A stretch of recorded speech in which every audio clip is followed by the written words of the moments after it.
I know that we've got a few folks still coming in, but we've got a great jam-packed schedule today, so I don't want to delay. My name's Tara Thorne. I'm the director of the CSU Student Success Network. I guess I should start my video, huh? There we go. And I'm going to just briefly introduce who we are and what we do. So next slide, Dylan. Thank you. The CSU Student Success Network was launched in 2016, and we're an independent initiative that brings together faculty, staff, administrators, and students from all across the CSU to connect around a vision of closing opportunity gaps and achieving equitable outcomes for our students. The network is facilitated by the Education Insight Center, which is a Sacramento State research and policy center devoted to student success and the public benefits of education. Next slide. So our work at Ed Insights and at the network both seek to really build evidence, to understand student experiences, and to really center those student experiences as we build individual and collective capacity to advance educational equity in California. The network does that primarily through 4 activities, which you can see on the screen. We conduct research that's really focused on student experiences and ways that we can support their success. And we define that as multifaceted, encompassing learning, engagement, progression, and completion. We have our Middle Leadership Academy, a team-based opportunity to collaborate with colleagues at your campus and from across the system around an equity-based project developed by your team.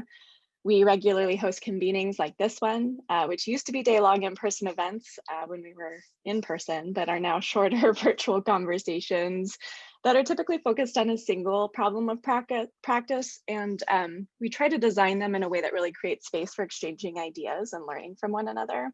And then we have our annual conference, which creates a platform for sharing the incredible work that's happening across our system to advance equity for our students.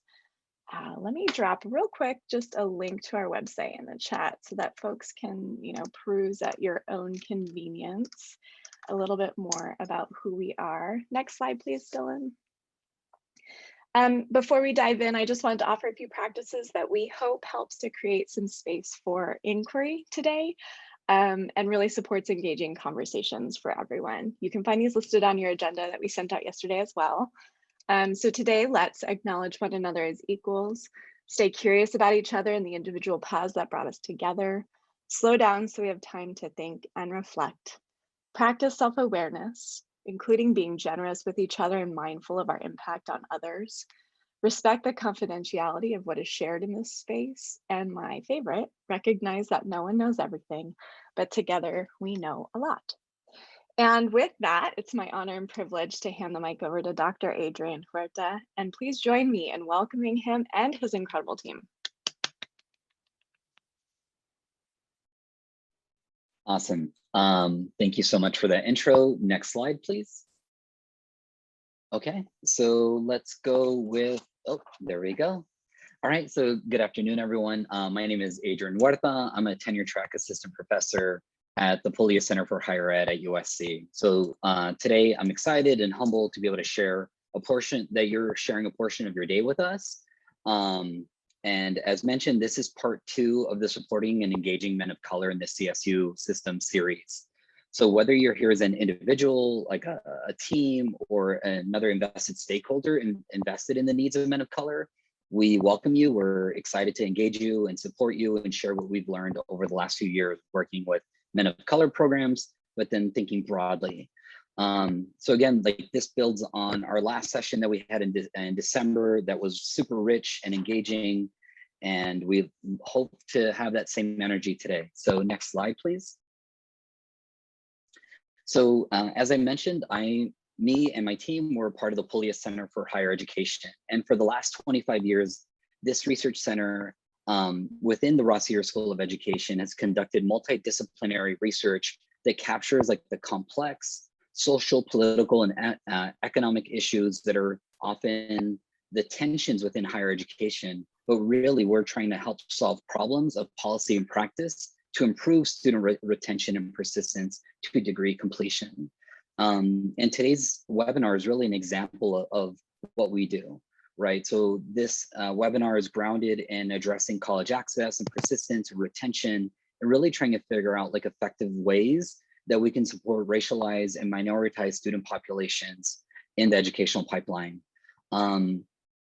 So collectively today you're getting some amazing rising researchers, but also within our research center, we have some amazing researchers and scholars that are doing this work. So next slide, please. So I've talked a lot about my team. These individuals bring a wealth of knowledge to our session.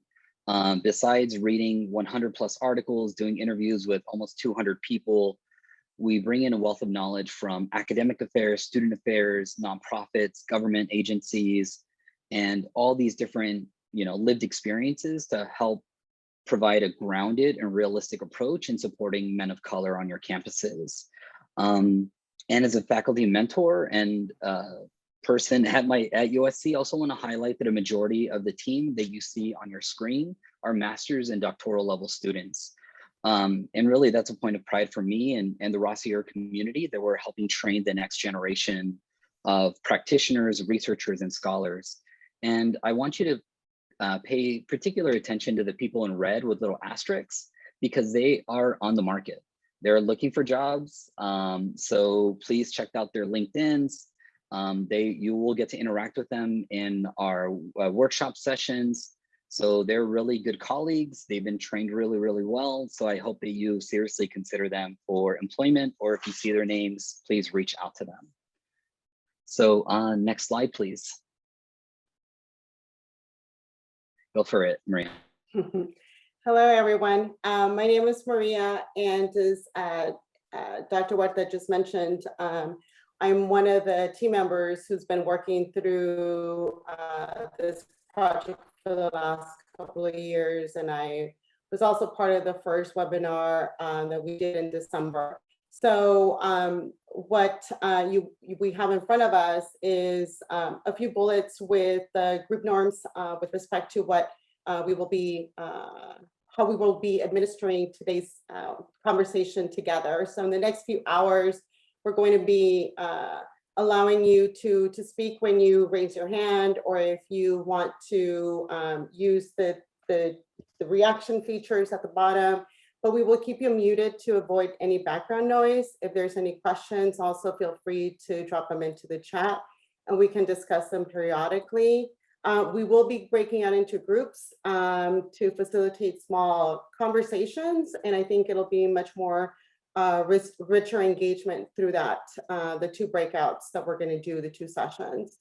So the fourth bullet, if you have a moment, if you haven't done so already, if you could rename yourself with your name and campus, please. And yes, please, it should be open. If not, then we'll make sure that we're allowing that feature to happen so that you can rename yourself and your campus.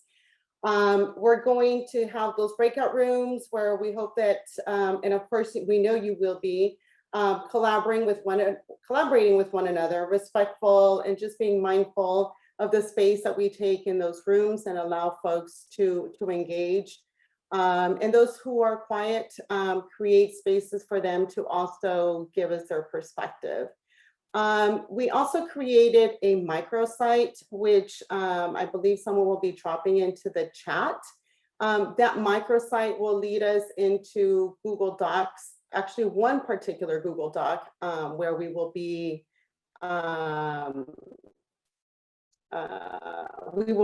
documenting all of our thoughts and ideas. So if you see on the right-hand corner of your chat, you should be able to go to the Men of Color Part 2 microsite link, okay? And the other thing I just wanted to mention that for this presentation, we ask that you don't cite or circulate the content broadly without our permission. We'd be more than happy to offer the slides for you at the end.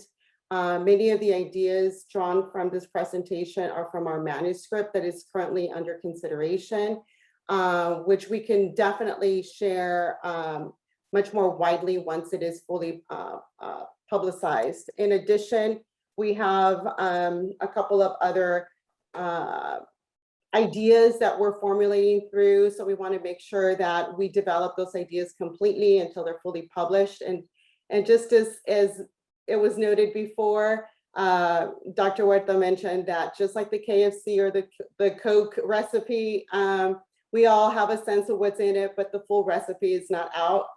So if you could just support us in that way, that would be fantastic, please. Next slide, please. Just real quick, Maria, the rename feature doesn't seem to be working for folks. So as you all are putting in the chat, that's really helpful. I'm just going to keep working on trying to rename you myself. So fantastic. Thank you. Thank you. So as you can see, we have a full agenda for today. We will definitely have 2 opportunities where you will have 45-minute conversations with your teams. And we will have a large group share out. And somewhere in between the 2 sessions, somewhere in the middle point, we're going to have a 10-minute break. And then lastly, we will end with the Q&A. So again, if you haven't made your way over to the microsite, please do so, because we're going to be referring to it fairly often. Okay, next slide, please.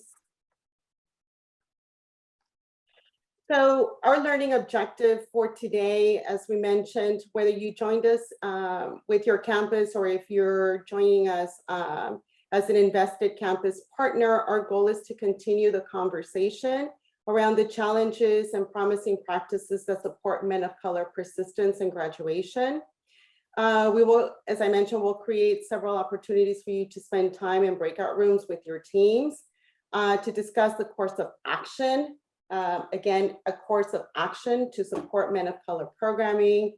In addition, we will offer you scholarly insight on culture change and data analysis of storytelling, which is going to be the second part of this webinar. Our final objective will be to have you discuss among your teams how to best analyze and solicit data, how to collaborate with others on your campus as an opportunity to truly capture what is working and what are the challenges that are out there in providing programming for men of color. And Maria, can I jump in really quick? Of course. And I think it's really important that as we talk about context of what's happening within the CSU, that we're also mindful of the fact of what's happening nationally. So whether we want to talk about Adam Toledo or Dante Wright or Michael Williams or, you know, California focused or national, like we are very cognizant of the fact that there's like a shared and a collective pain, trauma, and frustration that we want to see our boys die old. We want to see them reach adulthood. We want to see them become grandparents. We want to see that. So we can't be void of the fact or numb to the fact that the men on our campus, the men in our session, the participants, you know, mothers, brothers, whoever, like we are fearful for, you know, the presence and the safety and the security of people within our communities and outside of our communities.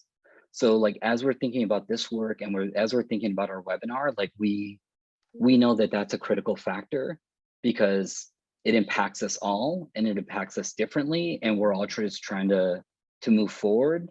And I encourage you within whatever space and capacity that you have to, you know, to be an advocate for your students, for yourself, for your community, to really try to implement change and hold people accountable for the injustices that Black, Latino, Asian American Pacific Islanders, and Native people face and experience. Because disparities isn't just an educational issue, it's a livelihood issue, it's a life issue.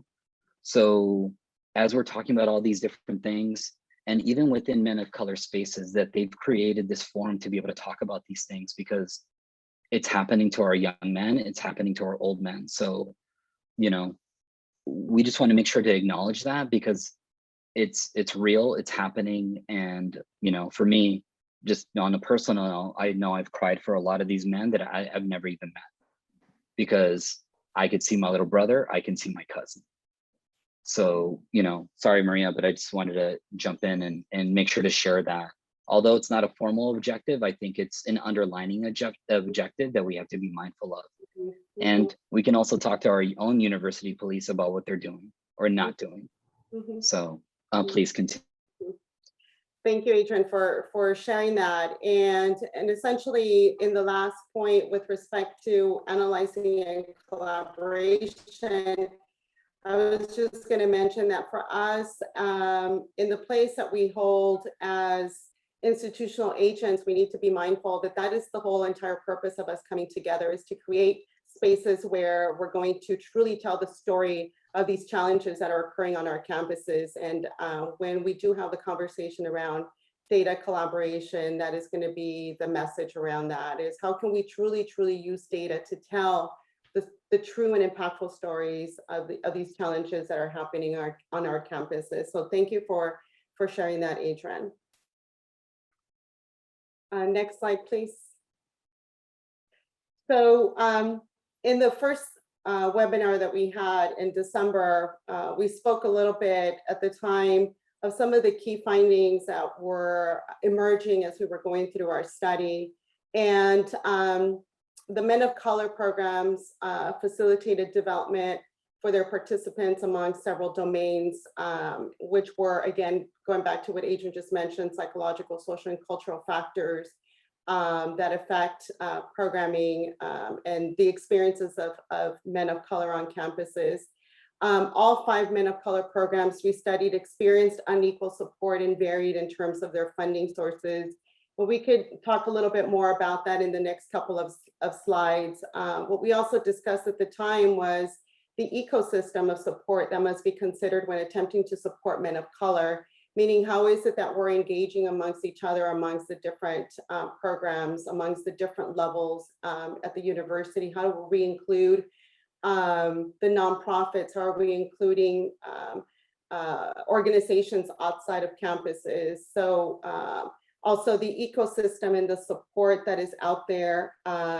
And for us to kind of start to think through what would be action plans that would be needed so that we can take into consideration the space where we're at, how we're going to bring together how we're going to put together this ecosystem of support.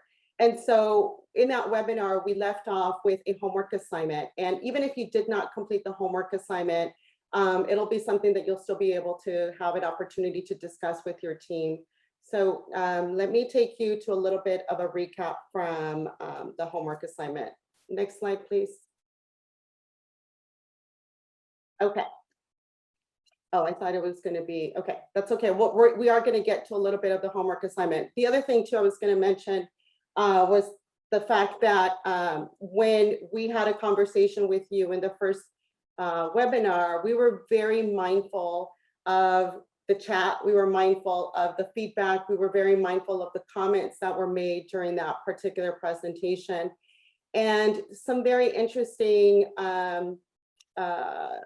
key points were brought to our attention. And I think to some of you, this is going to be not necessarily surprising, but what we wanted to do was to tie in some of those comments that were made during the first webinar and make sure that we address them during the second webinar. So some of the current challenges, and this is system-wide, that were brought up during the time is that you all are facing disaggregating data beyond underrepresented minority, and that there has to be a deeper dive into the data analysis. And that was one of the reasons why we wanted to make sure that we discussed data and what questions to have around disaggregating data.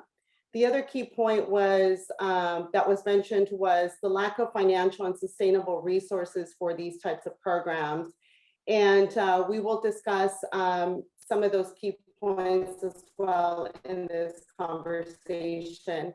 The last point we heard you say, and this is system-wide, is that there is a discrepancy between student versus institutional definitions of success. So when you all go back into your breakout rooms, you will have those conversations around how do we define that in our individual campuses, and how should these definitions be given the complexities of the experiences that we know men of color are having on their campuses. And Adrian, the next slide is yours. Okay, great. So when we start thinking about like the programming challenges and insights, I think something we want to point out is that, and what a majority of y'all know, is that men of color are not a monolithic group. So like to be effective in programming and services, like it really needs to be targeted and contextualized.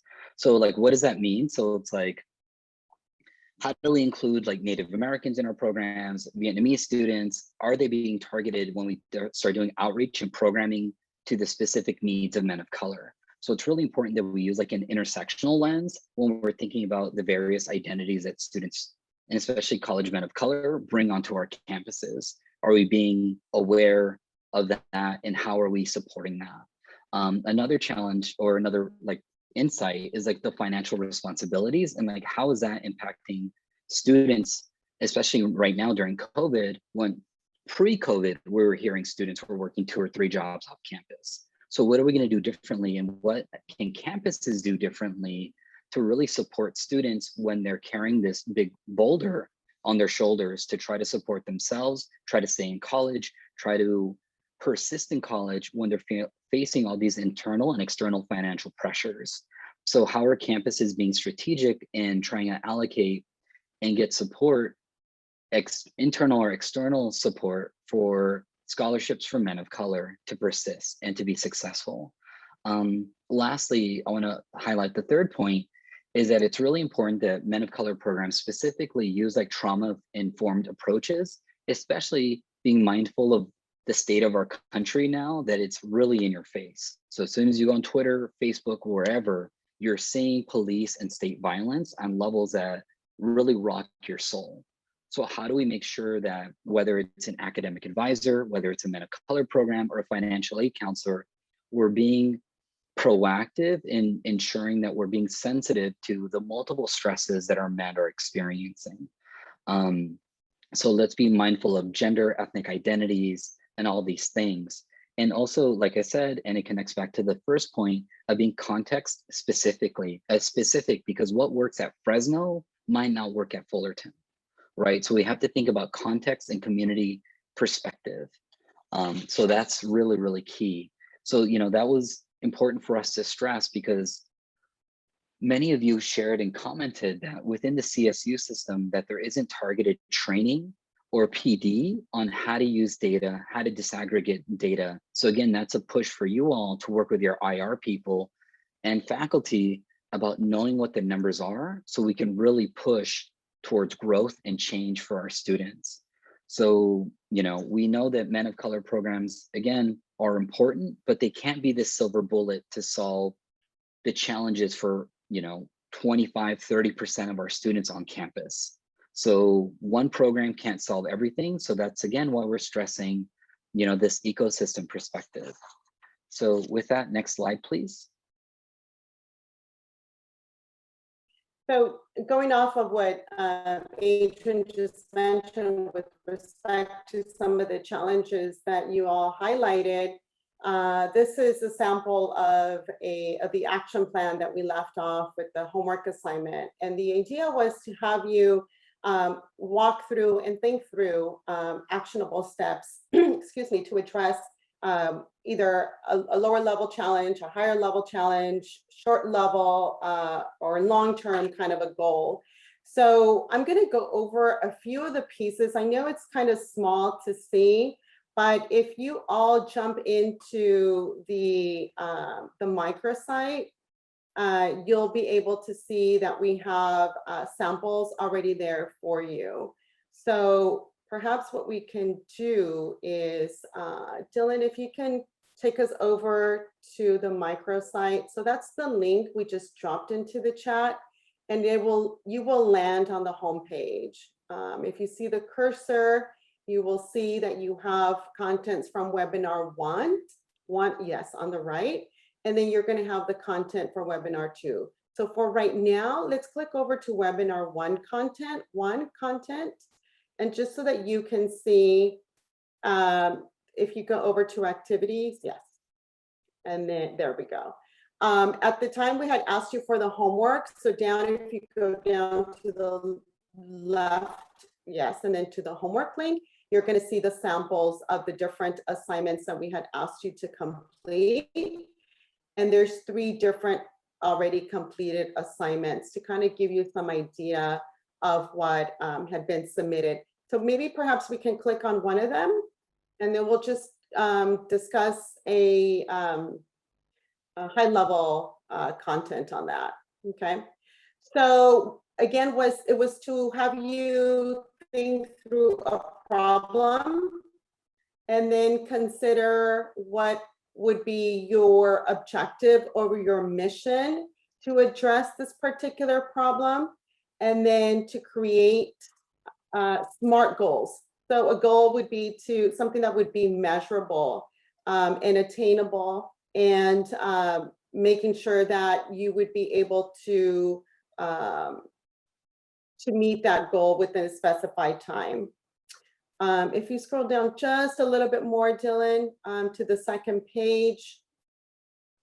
Okay, so you would have options to define what your short-term goal and then your long-term goal. And then this is kind of where we left off in the first session, was the conversation around campus level data. So what kind of information would you need? What kind of data would you need to acquire for you to be able to paint a full story in terms of what this challenge was about, whether you've been meeting that challenge, whether you've been moving in the direction of addressing particular challenges. So we left off there because we did not have plenty of time, but this time around, we're hoping that this next breakout session, you're going to go into this activity where you'll be able to consider what that challenge was, what would be a goal, and then have the conversation around data. So that's kind of where we left off, okay? So Dylan, if you don't mind taking us out to, let's go to the content 2, yes. So this is where we are today, webinar 2 content. Okay, so we're gonna take you into your team workspaces. So you're gonna, once you click there, you're going to find all your fantastic teams that are joining us today. And each one of them is going to have an opportunity to work on a document. So go ahead and click on Bakersfield. Maria, really quickly, Yeah. you're for me, you're cutting in and out. I don't know if that's my internet or yours. So I just wanted to make sure to point that out. Okay. I don't know if that's mine or. Okay. And if that's the case, let me see if I turn off my video, if it's easier for you all to hear me. Is that any better? Okay, sounds like maybe it's solved. Miguel says, I think he says we're okay. All right, fantastic. Then when you go into your breakout room, you're going to be there based on your team. Okay, and I see some of you are already there. Fantastic. So then you have your instructions there, and this is going to feel very similar to the homework assignment. So if you already completed it, fantastic. You're already halfway there. The idea is that you're going to have your team with you. So please make sure that you document who your team is, and then the participants of your team, and then identify a note taker, please. This is really important because we're going to stay in this document for both sessions. And then you're going to have a USC facilitator come in and support you through the exercise, okay? So we're going to do this KWL activity. So what do we know? What do we need to know? And how we're going to learn? And again, it's placing in the same questions about what has been successful. And we want you to think through either as if you have a program that already focuses on men of color, or if you have an initiative, or if you happen to have programming from time to time. It's up to you to have this conversation. And that's why we asked you to come in as a team, as a group, and think through, well, what have we been doing that is working well for us at, say, Cal State LA. Or I know that Humboldt is here, and I know that Stanislaus is here, because we've been having conversations with you all about your programming. So what has been working well? So Dylan, if we can scroll down just a little bit more so that we can see the other questions. Fantastic. And then what's been working well, how we're doing it, and then how do we know that it's working well? If you look at the measures of success, so going back to a couple of the slides that we were just referring to, how do we define the success? According to whom? And then if you scroll down a little bit more, then what campus level data do we have and evidence to support the work that we're doing? What other ways can we answer those questions? Do we have surveys? Do we have other intelligence that is providing us evidence to support the direction in which we're going? So you'll see there's a series of questions. The idea is for you to go through the questions as a team, jot down some ideas, jot down a couple of more challenges that you're facing, but this is going to take you 45 minutes to go through. And if you find that you're not completing it, that's okay. You're going to come back to it. The microsite will be available to you as well. Okay.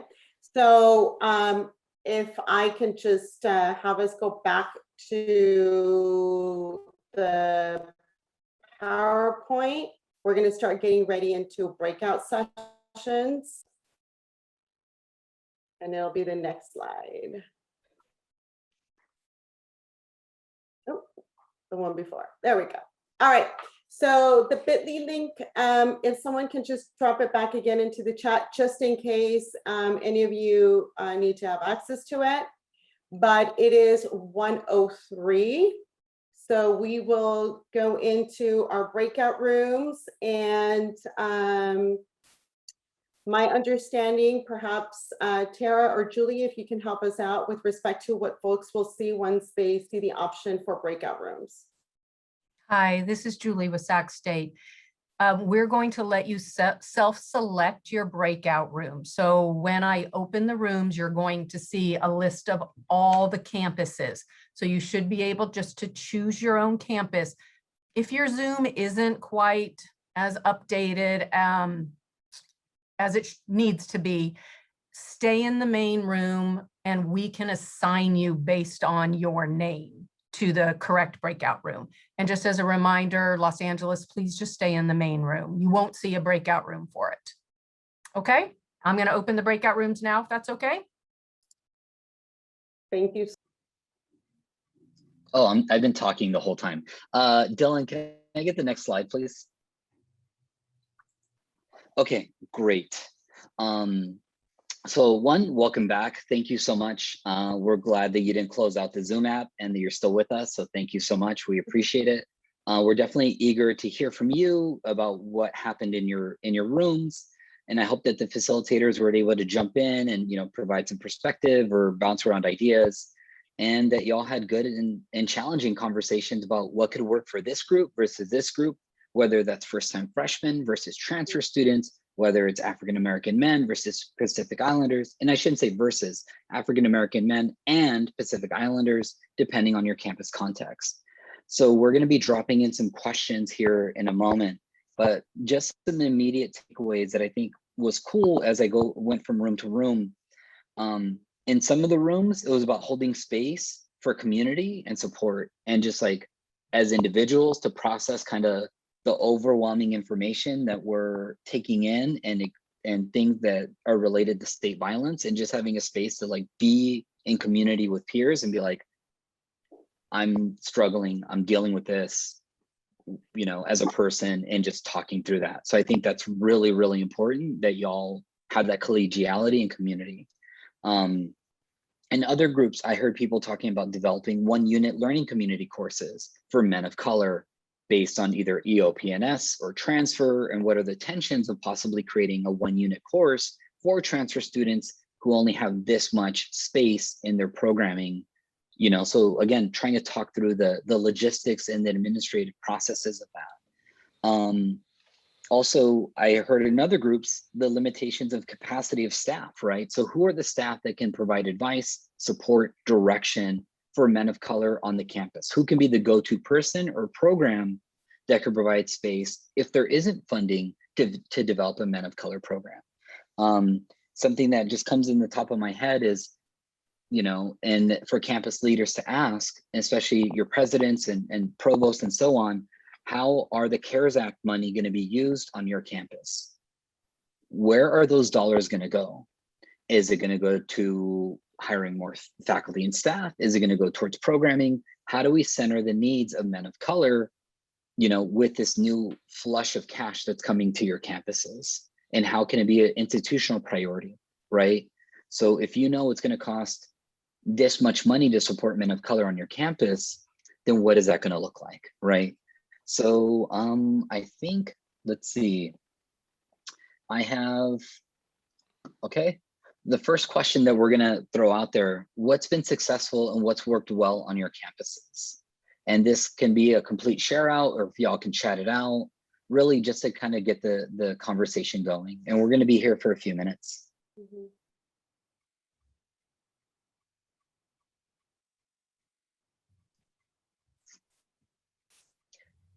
And just, you know, as y'all start warming up and getting brave to share in front of 80 of your peers, something I saw across the different campuses where people brought up data sheets and looked at 1 year persistence to year 2 to year 3 to seeing what's working, what's not working, because many times we haven't looked at that data, right? So I saw one campus, you know, their retention year-to-year retention rates for you know, Black men was 63%.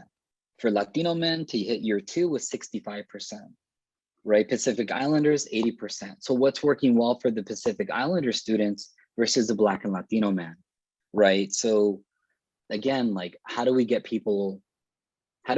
us to start looking at the data? Okay, so we're seeing some chats in here now. So I'm gonna direct some of y'all to the chats, right? So some of the conversations, mentoring, informal mentoring from faculty and staff. You know, what does that look like? What are people's capacities to do that, right? Because if you're mentoring 20 students, 40 students on top of teaching 6 classes and all these other things, how do you do that in a real way without burning yourself out or pulling yourself too thin?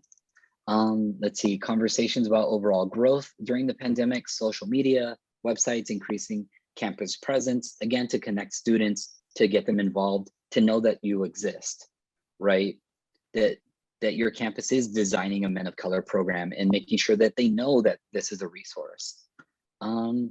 Jenny commented, getting them involved in class and sharing food, you know, pre-pandemic and current pandemic, like how do we get students involved in class, before class, after class?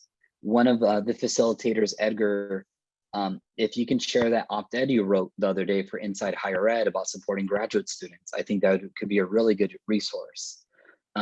People discussed some of the rich data that really focused on the lived experiences of students. So whether that's qualitative data or survey data from institutions, I think that's really important, because we can't create interventions if we don't know what we're doing wrong. And I think, and you know, again, looking at some of my colleagues, you know, like when they were looking at first-time freshmen versus transfers, they're like, whoa, what's happening? And they commented, we do a really good job at first-year retention, and we build up all these first-year programs, but what happens during sophomore slump, right? And then my comment to them was, are the students leaving the institution? Are they just dropping out? Or are they going to a community college or to another university?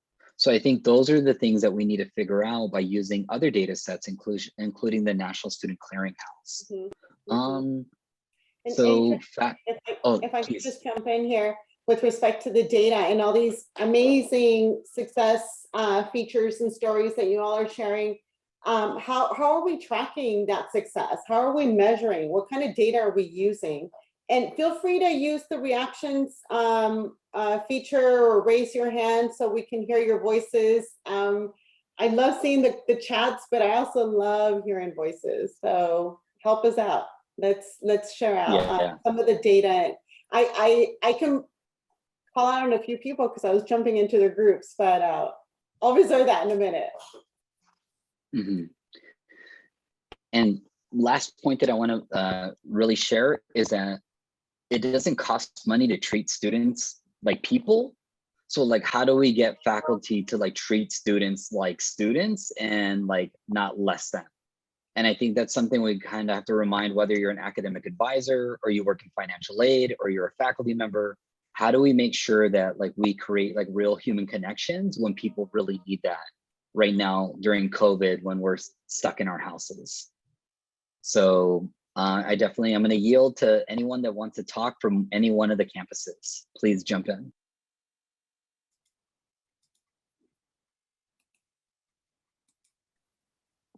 We've had men of color work groups for a while at Stanislaus, and I think one of the, we don't necessarily execute it very well, but we've collected some really good data. And our work group was talking about a couple, I think 2 years ago, it was over the summer. We had like a big barbecue at the dean's house, like it was a swim kind of thing. And it was basically just asking like, what's your experience here? What are things that we're doing well? And it was really like talking about what Dr. Huerta was saying earlier, like these intersections, this lens. We quickly saw from the students themselves how maybe the students who were from the Tri-County area were experiencing different issues than the people who were coming from outside of the area and coming to this, small ag-focused region.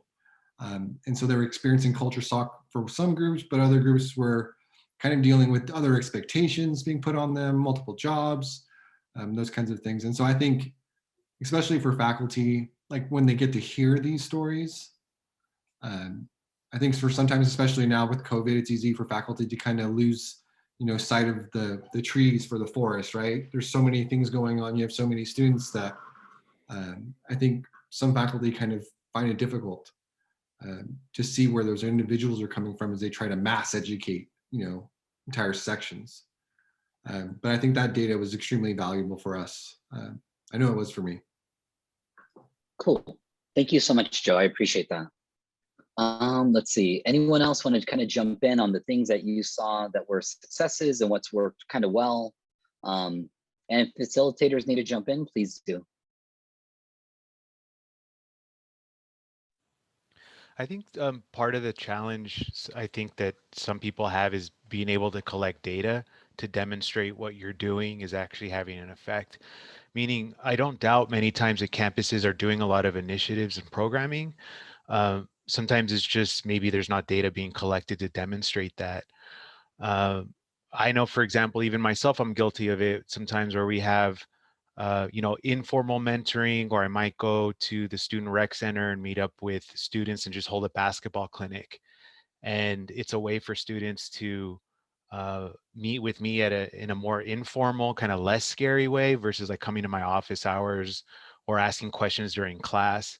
And it might be a challenge to collect something there, but I could be creative with how we do it. Meaning I've had other workshops where we just do a simple pre-post measure. For example, we would do these orientation workshops for first gen students that were starting in our psychology department. And we would just do a 10-item measure. It would take, a couple minutes to complete. Some of them were like sense of belonging items. Some of them had to do with knowledge and confidence, for example, about like what are office hours and would you approach a professor, after you've gone to this particular workshop, kind of, and then demonstrating, from attending the workshop, was there pre-post change in knowledge around what office hours are, building their confidence with attending office hours, did their sense of belonging improve? And, that's pretty easy to collect in a quick manner. But I think sometimes, and I myself, we're just burned out. Sometimes we're not actually collecting those data points to be able to demonstrate that we're having an effect. And we might anecdotally, and I don't doubt that effect might be taking place, but the data collection piece to map on to that type of intervention sometimes is lacking. Okay. Really excited about what you just shared, because I think there's two pieces to that, right? There's one, the data collection and like being able to capture the story. And then two, how do we transfer that really cool thing that you did about office hours into application for academic advisors, right? It'd be really cheap and really effective to create like a cheat sheet for students that each academic advisor has to be like, here are 3 or 5 questions that you can ask a faculty member during office hours. And here are the benefits of going to office hours, right? Because then you can calibrate it by major or, you know, whatever. So then that way students feel like they have a tool to as an icebreaker, right? And then simultaneously, we can do that for faculty too, right? Like, how do you forge a relationship with a student? Here's 3 or 5 things, you know, like if you don't know what to talk about, right? Because sometimes faculty might need a little bit of encouragement on how to broker a relationship with a student who might be different from them, that maybe they don't feel competent for whatever reason, you know. So I think that could be like a 2-prong approach or a 3-prong approach: the data, the resources for students, the resources for advisors, and the resources for faculty. So cool. All right, so I think we're going to do one more question. Let's see, actually we're going to be doing a break in a few minutes. Yeah. All right, Maria, go for it. No problem. So we dropped into the chat one last question, and we're going to have the second session where we're going to talk more about this conversation around data. But what type of campus level data do you have access to? I think we just heard that sometimes it falls on the same folks who are doing the work to collect this data. So just curious to learn about the different campus level data that might be out there that you all have access to, or maybe you don't have access to and would love to have. So, you know, if we can get 2 or 3 people to share a quick, you know, a couple quick thoughts, and then we can mull over it during our break and then come back to it. Mm-hmm.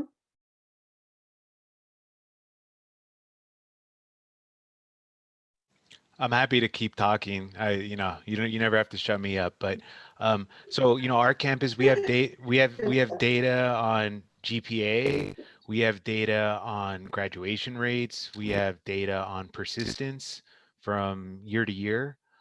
I think sometimes there's a thought though that some of the initiatives that we do might not translate in GPA changes, might not translate into quicker graduation rates or persistence data. And I think that's why sometimes there's this push to collect other forms of data that might better capture. For example, I'm very much into student engagement.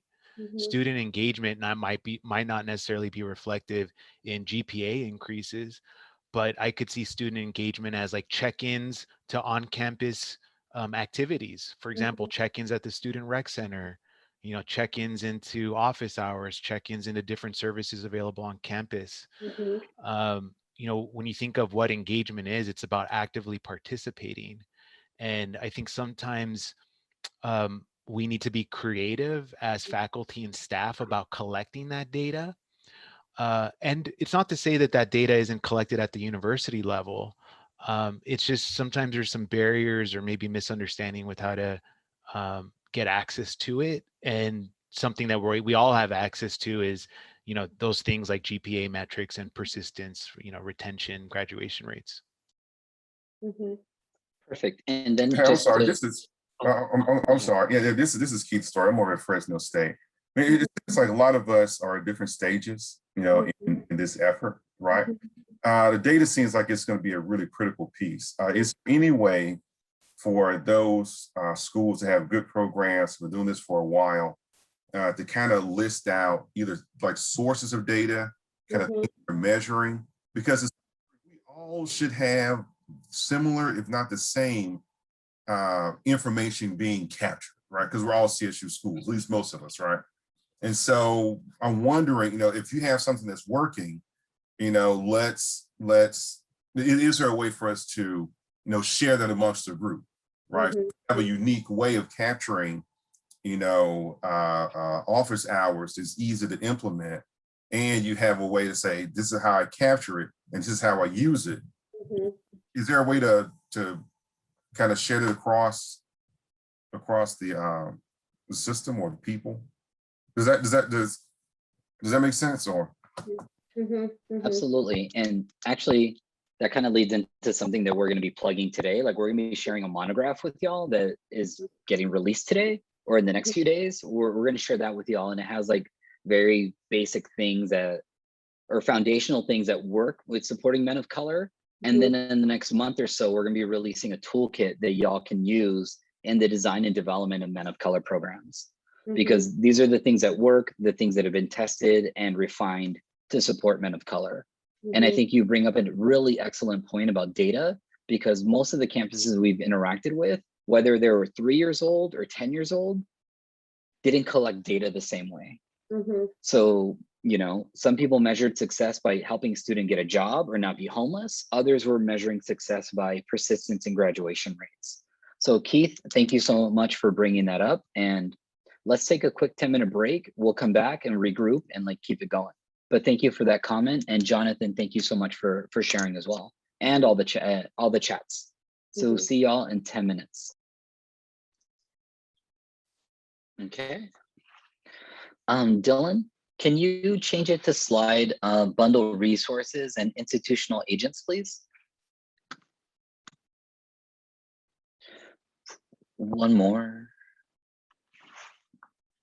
One more. Okay, perfect. Thank you. And we'll be back in like 1 minute.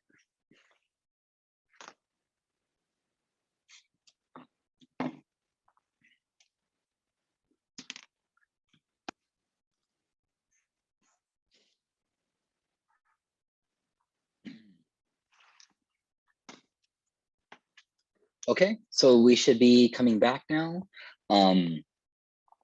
We skipped over a slide or two, but you'll have access to that information later when we do our follow-up. Something I wanted to bring up, and I think something that's across the CSU, is that we know our students work, right? They're working 2 to 3 jobs. Actually, Maria, should I start or should I give them another like 20 seconds or so? I think we can kind of get us started. I'm just kind of keeping an eye on the clock, and we want to make sure that we're offering plenty of work times so that we can all go into the breakout rooms as well. Okay, great. All right, so knowing that our students are working, we're knowing, you know, pre-pandemic, our students were working 2 to 3 jobs to be able to support their families and their, you know, and their loved ones. I think something that's important is a really practice-focused example on how do we support students. So something I think as we're thinking about partnerships, you know, in the Men of Color program, but also outside and thinking about different agents that can support men of color, I think here's one easier example is how do we work with the financial aid office? How do we work with the career center to make sure that students are lining up positions that relate to their degrees or to their academic programs, right? So we know students need internships. We know they need co-ops. So maybe one idea is, because national data suggests that many students don't use their work study because they don't know what it is, right? They're like, work study, what is this, right? So every year we send back millions of dollars back to the federal government because we didn't maximize work study. So something we can do, and one of the policies and benefits of work study is that it can be used off campus. Many people don't know that, right? So what does that mean? That your student that is going for a degree in sociology or a student in business can go work at a for-profit corporation and start learning on the job. So what does that mean? Then our student can see the application of their major in real time. What has to happen is that and was really important is that we can't just say, all right, you know, Juan Sanchez, go get a job anywhere, you can use your work study there, it's great, right? And then that student goes to a for-profit, and then they just have them copying and doing administrative duties. That's not the point of why I'm saying this, but it's really important for the Career Services Office to go and establish relationships with vetted employers to make sure that the students are doing the things that are going to help them develop their soft skills, that develop their professional abilities to see and connect it, connect their major to a job, because that's going to be better than working at Best Buy or Jack in the Box or wherever they're working. And it's not to denigrate those positions, but how do we make sure our students understand what they're studying and connect it to our local community, right? So when we talk about community engagement or civic engagement, how do we work across these Venn diagrams to have financial aid, working with a career center, for the benefit of our students and the skills that they need to refine and develop in order to get that job. Continuously, the Cal States are touted for their social mobility, but we saw from data points earlier, if we're only keeping 60%, 50% of our students each year, what are we doing? What can we do differently, right? So again, this isn't to critique financial aid for not doing their job or Career Center for not doing their job, but how do we have them talk with each other and be strategic in building the right partnerships, right? So, you know, Cesar Gonzalez, like, you might know the best nonprofits in your community, right? You know that they're doing really good things. How do we make sure to build up an internship model at that nonprofit to support your students, right? Because we can't put it on the nonprofit to develop all the infrastructure. And why does this matter? Because when there's a structured internship program, it's more likely to lead to a full-time job post-graduation. So again, federal guidelines say students can work at for-profits and off campus, and that'll probably benefit our students more than making lattes in the student union. So, you know, so I just really wanted to stress this point because I think it's really, really critical for us to be strategic with our relationships. Next slide, please. And during the next data point, I can share the link to the federal conversation about what that looks like. Let's see what else. All right, data. Keith brought up data, and I think that's really important for us to think about data and data analysis and what does that look like. Where's the right slide? Okay. As we've talked about, and we're trying to normalize data analysis, and one of our colleagues, Jonathan, mentioned what they're doing and how they're doing it. Keith said, well, where are the standards and what we're looking at and how we're using it? Before we jump into like disaggregating and doing all that stuff, it's really important for us to like start unpacking what URM means, right? So if we're saying within the CSU, we talk about URM, underrepresented minorities, but I think sometimes we need to disaggregate that to see what does that look like. So I think it's really important because sometimes we think, oh, Asian students, they're great, they don't need help, right? And that really buys in, or people buy into the idea of the model minority, and we miss out on supporting the Hmong students, the Vietnamese students, the Southeast Asian student, you know, like the Samoan students, because we're like, oh, they're Asian, they don't need help, they're going to be terrific.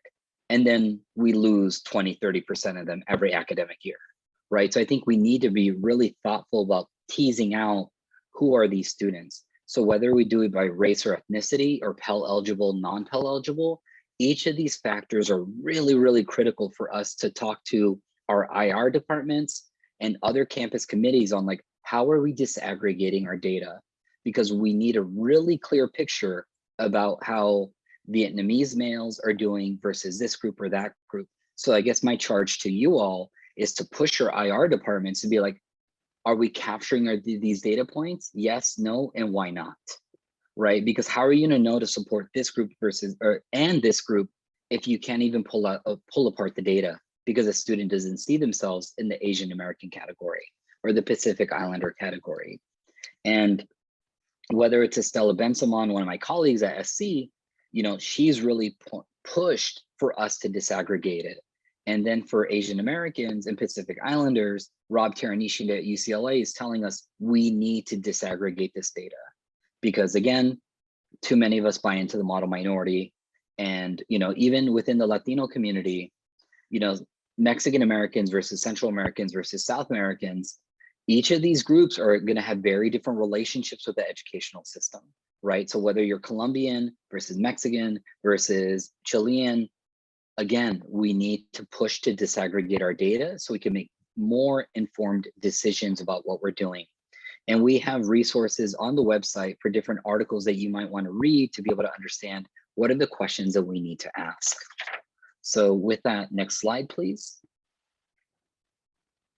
And please, if you have questions, jump into the chat, start throwing some questions in there. Because again, like we want y'all to feel confident and prepared to like ask your IR questions that they might not be ready to field tomorrow, or what's today? Thursday. Today's Friday, Junior. It's Thursday. So on Monday or Tuesday, when you talk to your colleagues, we can start these conversations because it's going to take a little bit of time to retool our intake forms, or talk to, the chancellor's office about how do we retool this to account for these different populations. So my colleagues are populating the chat. Please check on those things. So something that even earlier this week, me and my team were looking at was on the CSU dashboard for external people, was that it captured data by URM. We were trying to disaggregate it. We started seeing men, we started seeing this group, and we're like pushing, we're like, well, what about other Asian American men, right? What about Latinos? Like we were seeing some of the challenges, because maybe on your campus, like it's really important, and we're gonna be populating a Zoom poll here in a minute about things that you should be asking for, and questions to be asked is like, how are we breaking down racial and ethnic groups by majors, by first gen versus not first gen, Pell eligible versus not? Like we got to start again looking at this and thinking about this in real ways. Let's see. I think the poll should be going soon. All right. Hopefully. All right, there you go. So if you just, there's a poll in there, it should be on your screen. Please start clicking stuff.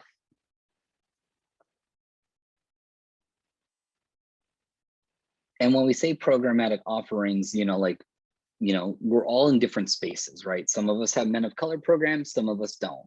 Some of us are in ELP&S, some of us are in the transfer office, some of us are in this office. But I think it's important that we start having conversations about data and what's happening or not happening. All right, so it's looking semester. Something I suggested, one of the groups brought up were like, how do we capture if students are going to come back? And each campus may be different, but how many campuses, we don't have a question for this, but more of a thought for y'all. How many campuses are using midterm evaluations to understand how students are doing in the class? And is there a space in that email to add a question of like, how confident are you to re-enroll next semester? Right? Because then that gives, like, if that student says I'm 50-50, then how do we step in to provide that student an intervention before they disappear, right? So I think that's really one quick and easy place to figure out immediately who's thinking about coming back and not coming back, and how we provide our support services. Okay, next poll question, please. So, all right, keep going. That poll question's closed. We should be on poll question 2. If you gather and analyze data, what subgroups do you use in disaggregating data? And this is multiple choice. And Maria, feel free to jump in if I'm doing this wrong. Oh, you're doing well. Thank you. All right, let's see. Oh, wow. All right, race, good. Gender, good. Major, okay. College, good. First gen, okay. Pell eligible, other. I'd be interested to see what that 20% other means for some campuses. Oh, let's see. All right, we're at almost 60%, which is really good. We appreciate y'all answering this stuff. Okay, I think often the easiest one, we're like, how are the Black students doing? How are the Latino students doing? How are the Asian students doing, right? And that gives you a baseline, and that's a good first step. The second step, especially for men of color, we gotta intersect race, gender, and ethnicity. So like, boom, you have to, because then that gives you a very different picture. And again, this isn't to put men of color and women of color against each other. That's not what it is. It's like, how do we expand the total number of graduation rates, right, for both men and women? I think that's really important. We'll see big differences between majors, right? So if you see that Black men are persisting really well overall, but then you start looking at different colleges and you're like, oh, what's happening in STEM? What's happening in this college? What's happening in that college? Then you can take a deeper dive into the data to see, like, is it this class? Is it this class? How do we provide additional tutoring or other supplemental instruction into those spaces to support our students? And whether it's first gen or Pell eligible, because maybe you're like, oh, all Asian American all Asian American men are doing terrific. And then you start looking at first gen and Pell eligible Asian American men, and you see bigger dips, right? So then how do we account for that and make sure that those students feel welcomed in asking for help and getting help? I think we have a few more poll questions. Thank you, Julie. We appreciate your help. So who do you report your findings to, right? Because now you've collected the data, you've looked at the data, and does it just sit on your desk? Or like my desktop in a part of the hundreds of files of things that are stacked on each other? Or like, where is it going? And what do we do with it? Because, you know, even for ourselves, you know, one of the things that we're pushing for us is how do we make sure that our research doesn't just end up on unprinted PDF? Like, how do we make sure that there's action to this work, right? Okay, so it's getting reported to departments. Almost 25% are to college committees, university committees. Okay, almost at 50. Oh, it just dipped from 47 to 45. Okay, presidential cabinets. Oh, look at that. Almost 20% for presidential cabinets. That's interesting. Diversity focus. Something that we learned as we're going from campus to campus, we're like, okay, how are men of color conversations happening at the university? And then some people would be like, well, we have a diversity committee. And then it's like, well, okay, great, that's awesome. So do y'all talk about men of color specifically? And people are like, it's a part of the diversity committee. Like, it wasn't like a very focused data point. So I think that's really something important for y'all to like start pushing, that if this is an institutional priority, how do we either create another committee or make it a standing item when y'all start looking at your data? So I think that's a really important piece. Okay, next question. Do you partner with IR? Or is it, you know, let's see, or are y'all doing this solo? How much students are emailed for various parts of your institution? And I'm gonna throw this question out to all of y'all. Will asked from Fresno State, with the first question, I'm wondering how much students are emailed from various parts of your institution. So is that like maybe students aren't just checking our email at all because they're overwhelmed with all the email that they're getting from every campus program, every service, every student group that they signed up with? If anyone has a response, I think that, or Will, if maybe you can clarify a little bit. Yes, super quickly. Some more context is one, I'm privy to some data that shows how much we email compared to other CSUs, or at least how much that's documented in our student management system. But also our campus, you will hear this term survey fatigue a lot with us. And so we don't have a campus-wide survey that goes out every single semester to give us a beat on what's going on with students. We might do it every other year. And so when you asked that first question, I was curious, like, oh, is that at the program level, or is that at the institution level? And do y'all also have those concepts of like survey fatigue? I think that's real, the survey fatigue. I think we even experience that in the work that we do in trying to make sure. But maybe, you know, like if we connect it to teaching evaluations in the mid semester evaluation of the class, then, you know, like, because I think that also helps an instructor to understand, are they doing a good job? Is the content connecting with the students, right? So if we can get buy-in from academic affairs, how do we make sure that that evaluation comes out and we just add that one question, right? Where they're doing in class versus please fill it out, you know, tomorrow or next week or whatever, right? So those 10 minutes in class, I know we're trying to cover 1,000 things in a 3-hour class or a 4-hour lab or whatever it is, but that one data point could determine whether you know how many students are going to come back or not, right? For various reasons, and then give them the interventions that they need.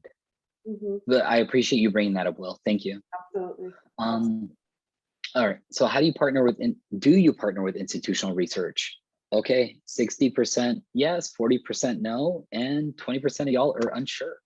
I think, again, I think that gives us a really clear picture of how we're utilizing our overworked IR partners, right? So like, how do we be strategic in these relationships and trying to capture all these different data points, but then also understanding where does that data go and what do we do with it? And with the a specific focus on men of color. Mhm. So, okay, all right. I hope that this little activity helped. Maria, if we can jump to the next slide, but I might have already covered most of it. No, we're good. We're good.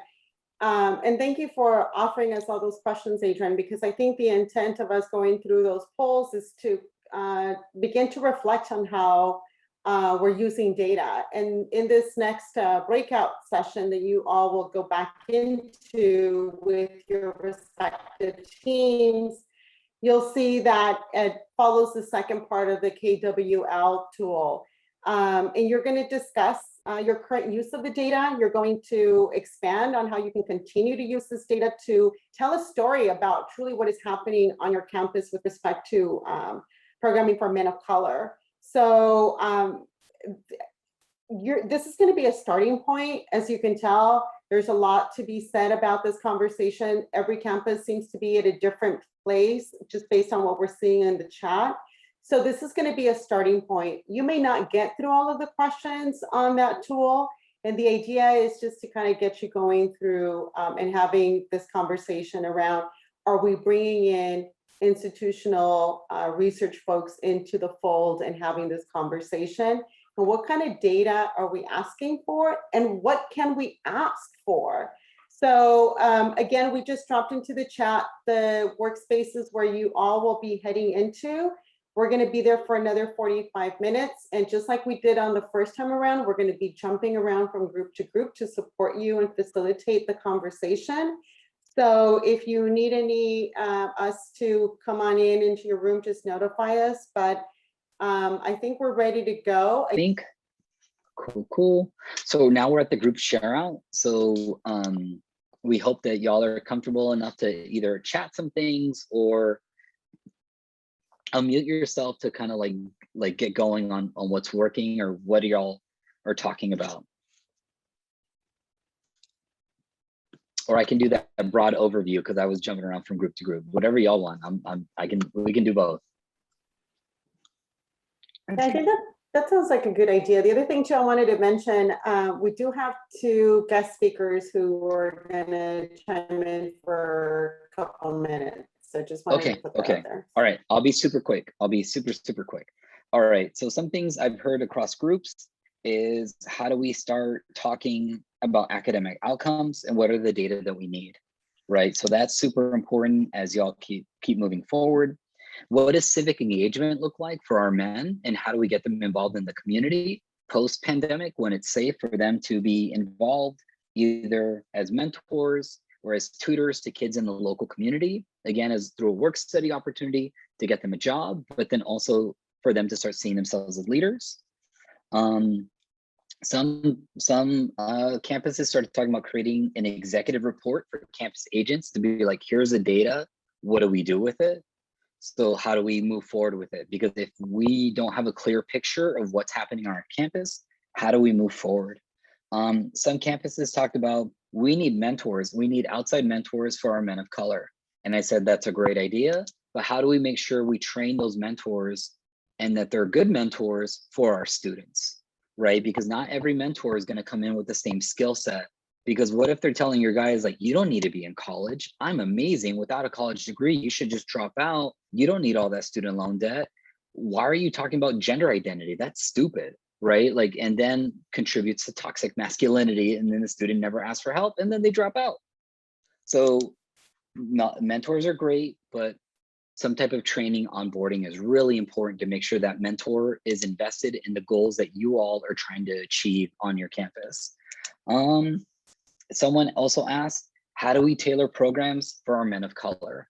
Because like something I said earlier, something that works at Fresno might not work that great at Fullerton, that could work at this campus or this campus. So each of y'all really need to calibrate to figure out what's going to work in our space, our region. And with that, I think it really is a natural progression to bring on Devin. If Devin kind of wants to talk really quickly, I will be timing you. So you can share your 2 minutes of thoughts and perspectives on what campuses should be doing and what y'all have done.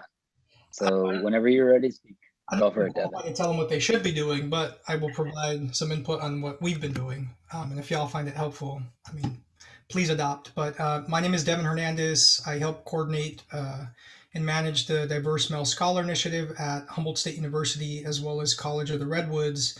And currently, DMSI has been working to better understand persistence and graduation gaps faced by our underrepresented students, more specifically our men of color, hence our program DMSI.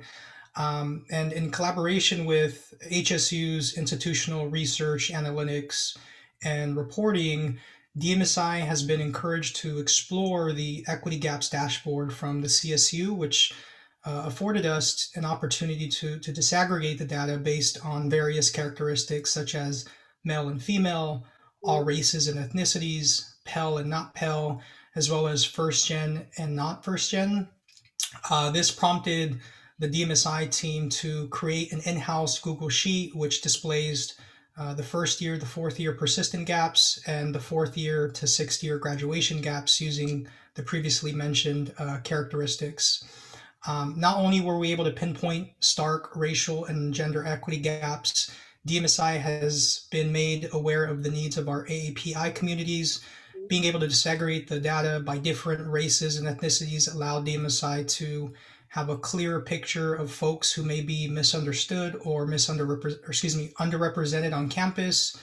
More specifically, we realized that our Pacific Islander females had extremely low persistent rates at various year levels. So it's really helping us express a clear picture on what's going on and who is persisting and who isn't persisting and or graduating. DMSI plans to continue working alongside our research and data colleagues at the Institutional Research, Analytics, and Reporting to better understand really the needs of our students using data so that we can showcase this work and get it in the hands of the right people so that we can effectively serve students that unfortunately are not doing well at HSU. So that's it in a nutshell. Awesome. That was great. Thank you so much. And within 2 minutes. Thank you. Miguel Jimenez, please. You have 2 minutes. Tell me when. Yes, thank you. So in addition to a lot of what my colleague Devin shared, we're engaging in a lot of similar ways of assessing our data. But before we jump into it, my name is Miguel Jimenez. I'm the program coordinator for the Male Success Initiative at Stan State. I'd like to preface the way we're using our data in a different lens, right? The way I'm approaching this is we're privileged that our institution has institutionalized a Male Success Initiative program, and that there's support coming from the cabinet to the Division of Student Affairs, and we're housed in the Warrior Cross Cultural Center. And so the conversations to develop a Male Success program had been taking place for a while. The research on data from our institution, along with what we report out to the CSU Chancellor's Office, really gave us a need to look at some more targeted efforts and how we support our men of color. And so, given the pandemic, our search was kind of put on pause, just like most searches in our system. And so we actually launched right in the middle of the pandemic in the fall of 2020. And so our immediate efforts turned to really analyzing and assessing our institutional data as it pertained to enrollment, matriculation, and really identifying where those gaps may exist. And so what we found was that on our campus of a little bit over 10,000, only 33% are male. 50% of those men are Pell eligible, along with many other intersecting identities, such as being first generation. And so we partnered up with the folks at Institutional Research to disaggregate across race, ethnicity, and began to really see those disparities in enrollment and in graduation and persistence rates. And so it was really important for us to understand those areas of opportunities. And so the way we approached it was we of course, in a virtual setting, sent out some surveys, conducted some virtual focus groups to really understand that student experience, right? Those lived experiences are important as we were able to tie it to what our institutional data were telling us, right? It was important for us to hear from the men on our campus what exactly they were looking for in the development of this new program on campus. And so some general themes emerged surrounding mentorship opportunities, networking with staff and faculty, alumni, career exploration, masculinity program exploration, and targeted academic support efforts. And so we're really working through this pandemic, through the virtual setting. And we've turned to establishing some reoccurring programs that have focused on connecting men to campus services that already exist, promoting mental health and wellness, and really empowering our men to break out of those hegemonic expectations of manhood and masculinity. And so as we reflect on our first year, right, data was critical for us to see where our students were at, meet them where they were at, and understand what they needed from our program. As we move forward, we're going to continue to advocate for those needs. Our institution has approved a first-year experience course targeted for men of color. And really, with the use of this data, we're able to tell our story. You know, our institution sees the need, they're supporting this need. And we're just going to continue to dig deeper into, you know, where our men are clustered in for majors, what that course attrition looks like, freshman and transfer analytics, academic probation and disqualification. And so our goal is to continue connecting that data to the narratives so that we can provide more targeted wraparound support. Awesome. Thank you so much for saying that, because that really serves as a springboard that, like, now we have big data. We have data on everything. Right. So pre-pandemic, we knew when students were on campus, when they were going to this place, when they were using their debit cards, when they were checking into different offices, but how are we like using that data to make the decisions that we need to make? And I really applaud both of y'all for, like, one, starting a program during a global pandemic and getting students involved and, like, you know, really creating those resources, but also buy-in. That's a critical piece, is that y'all have institutional buy-in and support and investment to make that happen. So I think that's really key. Let's see, Maria, we should probably jump back to maybe any other questions, comments, you know, things that y'all saw in your group that you think you're really excited about doing, you know, I'm sorry, as you're planning. No, I'm sorry, this is Keith again. I just got a quick question. Like I said, it sounds like some of you guys, again, have some really good program stuff going on. How did you convince your particular institutions to make the resource investment? This is good. We have a lot of great data. This is important to address, but we need resources, right? So you need money and you need people. So how did you put together a package such that you were able to convince, you know, the administration, give me 50 grand, give me 100 grand, so we can get it done? Also, on top of that, is there a centralized pool of resources that individual campuses that are just getting started can tap into so they can get some momentum? So Devin, do you want to, actually, Devin and Miguel, do you want to answer this? Because you're doing it real time. Yeah, it's a great question. Thank you. As mentioned, for us, the conversations had been taking place prior to my arrival at Stan State. And so I think that this was a continued conversation that had been taking place. So I definitely urge you to connect with the Young Men's of Color Consortium. That's a group that's being, that's a system in place for all campuses to kind of gather and talk about issues surrounding men of color. I know Dr. Huerta has done a lot of research with MYOC. But as we continue, right, I'll be completely honest, right, and it was part of the conversations that we were just having. Sometimes, even though we have the institutional support, right, there's still these gaps. You know, we're running out of the Warrior Cross Cultural Center. Given COVID, we are sharing budget as a department. And so in terms of, hey, like, this is the packet that we got, I can honestly say we currently don't have one, but we're working on a by-go basis. So as things come up, you know, I'm able to advocate up to my supervisor. I mean, it trickles up and down towards the pipeline. But you know, I think right now we're doing our best with the cards we were dealt given the pandemic. I mean, really working to drive some outcomes through our programming so that we can share that story, so that when we do go to the administration and say, hey, we need this much to be this effective, this is how we've done it with this much, and this is how much support we're going to need moving forward. It's still all in the works. We're wrapping up our first year, and so by me sharing, we don't have it all figured out. We're still working it out. Thank you for that, Miguel. And Keith, I really appreciate your question. So for us at Humble, it all started in spring of 18. And there was 4 professional staff who would volunteer their time to establish what's called the Central Committee, which basically went on to gather data and to start making moves to create a men's success program at Humboldt. There was a challenge with professionals leaving. Fortunately, 2 new professionals came in the mix, myself and Doug Smith, who were both playing full-time roles in other departments, but we were committed to supporting men of color at our campus. So we would volunteer our time supporting this program alongside Fernando Paz and Cristina Okoye, again, who had other full-time jobs doing non-DMSI stuff, but we were committed. And we basically dug deep, got some data, presented it to certain key administrators. And then honestly, I just started, myself and colleagues just started writing grants.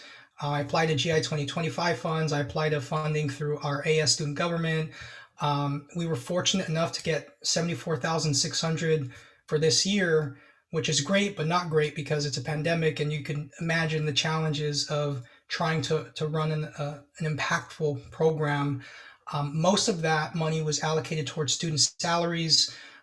We had about 10 grand of money for programs, and then the remaining money was actually used to fund me part-time. So I'm a part-time, what's called a special consultant that solely focuses on growing DMSI. So I no longer work for other campus departments. So all of my emphasis is on growing and supporting this program in a part-time capacity. The challenge with that is we don't have that. We don't know if we're going to have that funding next year. So what I've been doing alongside my colleagues is, again, trying to apply to different revenue streams so that we can continue doing what we're doing. So I recently put in a grant, again, for student government, and we're in the process of securing money for our student staff roles, which they play significant roles in carrying out this program. But we don't have money yet for a professional for next year. So I'm still working to find out, who can we speak to, like what more can we write to convince people that, hey, this is a program that we want to continue, and here's the great work that we've been able to do despite the challenges that we've had thus far. So, every year is a new year, and we're just hoping that, it's one step closer to becoming institutionalized so that we no longer have to apply every year for funding. But that's where we are. Thank you. Thank you, Devin. Thank you, Keith, for that question. Dylan, next slide, please. So here are additional resources. I've chatted out the link to the monograph, also to the website. Please, be on the lookout for future emails from the CSU network on different workshops. Please use the microsite as a resource as you're moving forward. And, as we're coming to a close, first we want to thank you. We have deep gratitude for engaging y'all today, for being online with us for 3 hours and trying to figure out what we can do to better support men of color. This, as if you're, Devin's doing the work as a part-timer, trying to make this pieces all together to try to impact the students on his campus. Myself and my team, we will stick around for a few more minutes. We can be here another 20-something minutes to answer any additional questions y'all have. The microsite will be available for y'all to check out. Please check out the Middle Leadership Academy. I also want to thank again everyone for your attendance. To the Student Support Network, Dylan, Tara, Andrea Venecia, the former executive director, for facilitating this opportunity. Also, I want to give a shout out to my team for everything they've done.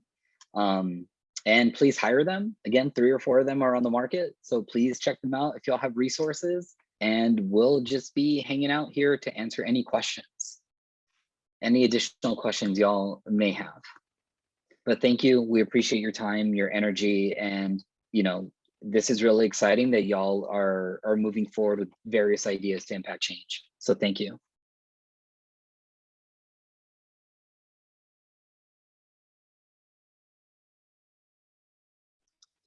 And can we go back to the last slide, Dylan, just in case? Or someone? Yeah, we'll just go back to the Q&A slide. Yeah, right there. Yeah. Anybody has questions? We can land here. Mhm.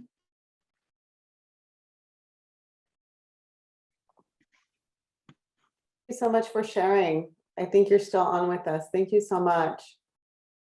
Yeah, thank Yeah, you. no problem. Sorry, I was just about to leave, but I heard my name. Yeah, no problem. I mean, any way I can help, I care about this work, and I'm very fortunate to be a part of this group, and I'm glad that y'all are taking the time to also, create these spaces, right?